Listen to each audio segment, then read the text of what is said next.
नमस्कार दोस्तों। 8 नवंबर 2023 के करंट अफेयर के जितने भी मोस्ट इम्पोर्टेंट क्वेश्चन हैं वो सभी इस वीडियो में रिवाइज करेंगे। पहला क्वेश्चन है, अंतर्राष्ट्रीय सौर गठबंधन का 95वां नवीनतम सदस्य कौन बना है? ये बना है चिली देश। INS इंटरनेशनल सोलर अलायंस, इसका जो निर्माण था वो 2015 में हुआ था और जो निर्माण था वो भारत और फ्रांस ने किया था मिलके, और जो COP21 की बैठक थी पेरिस में, वहाँ पे इसका निर्माण किया गया था। जो सोलर अलायंस का हेडक्वार्टर है वो है गुरुग्राम हरियाणा में, और इसका उद्देश्य है वो सौर ऊर्जा को बढ़ावा देना। अभी जो नवीनतम देश शामिल हुआ है इसमें 95 नवंबर का, वो है चिली देश। चिली की जो राजधानी है वो है सैंटियागो, और अटाकामा मरुस्थल जो कि विश्व का सबसे शुष्क मरुस्थल है वो भी चिली में पाया जाता है। और चिली और अर्जेंटीना जो देश है उनके बीच में जो सीमा बनाता है वो है माउंट एकागुआ पर्वत। SCO का नवीनतम सदस्य ईरान बना है 9वें नंबर का। आसियान का नवीनतम सदस्य बना है तिमोर लिस्ते। G20 का नवीनतम सदस्य बना है अफ्रीकन यूनियन। जो G20 है उसमें 19 तो देश शामिल हैं और जो 2 हैं वो यूनियन शामिल हैं G20 में।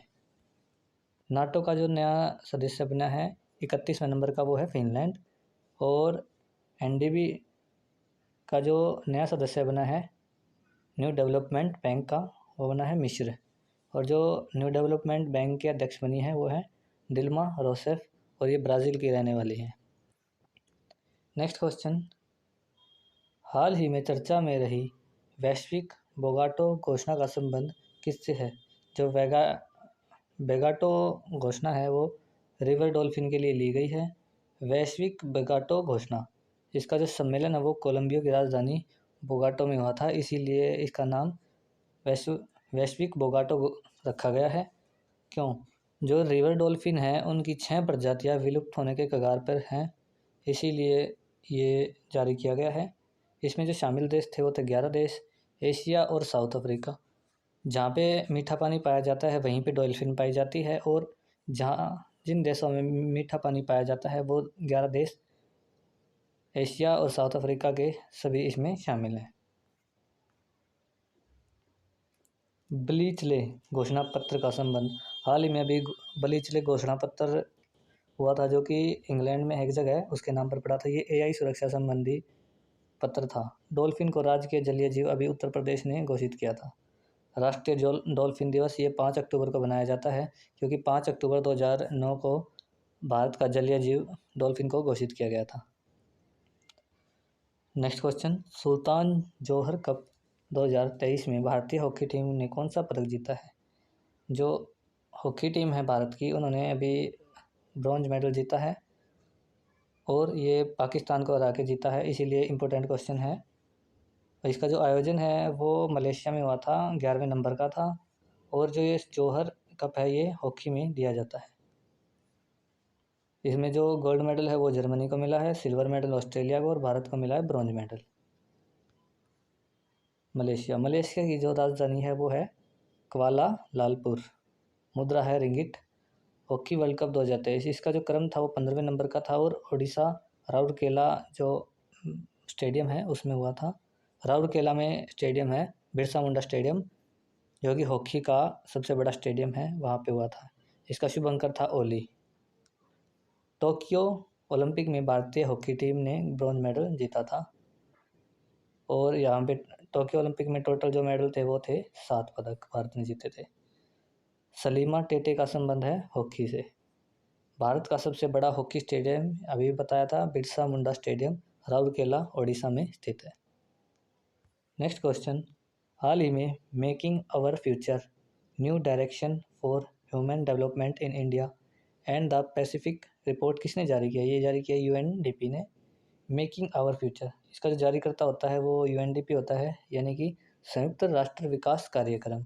इसका जो UNDP का हेडक्वार्टर है वो है न्यूयॉर्क में, और इस रिपोर्ट में 2 बातें कही गई हैं कि भारत में गरीबी कुछ हद तक कम हुई है, और लेकिन असमानता जो है वो बढ़ी है भारत में। ग्लोबल इकोनॉमिक रिपोर्ट ये IMF जारी करता है। लॉजिकल परफॉर्मेंस इंडेक्स ये विश्व बैंक जारी करता है। ग्लोबल जेंडर इंडेक्स ये WEF विश्व आर्थिक मंच जारी करता है। नेक्स्ट क्वेश्चन, हाल ही में चर्चा में रहे ऑपरेशन ऑल क्लियर का संबंध किससे है? ये है भूटान से।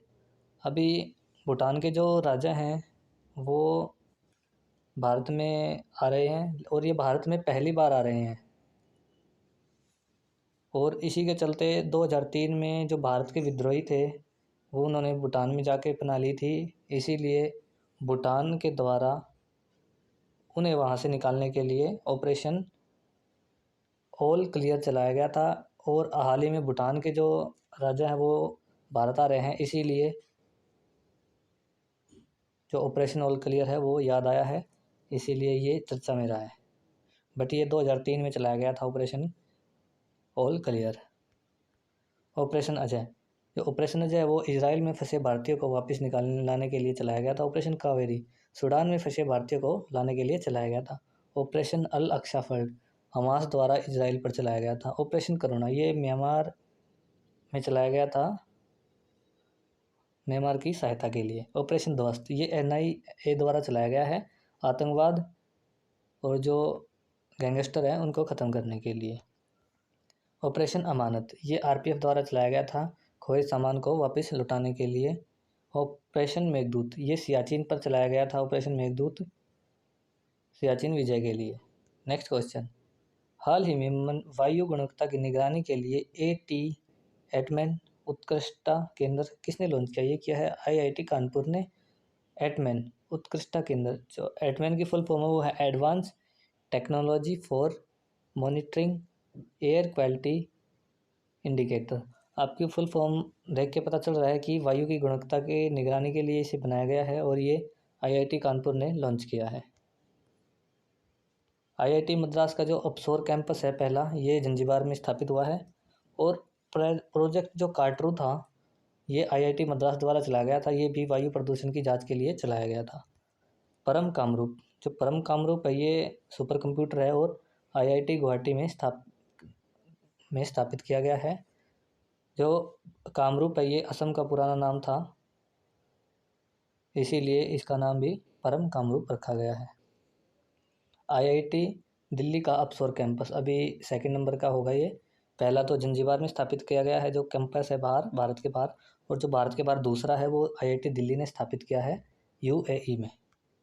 नेक्स्ट क्वेश्चन, हाल ही में लिप अहेड पहल किसने शुरू की? ये की है इलेक्ट्रॉनिक और सूचना प्रौद्योगिकी मंत्रालय ने।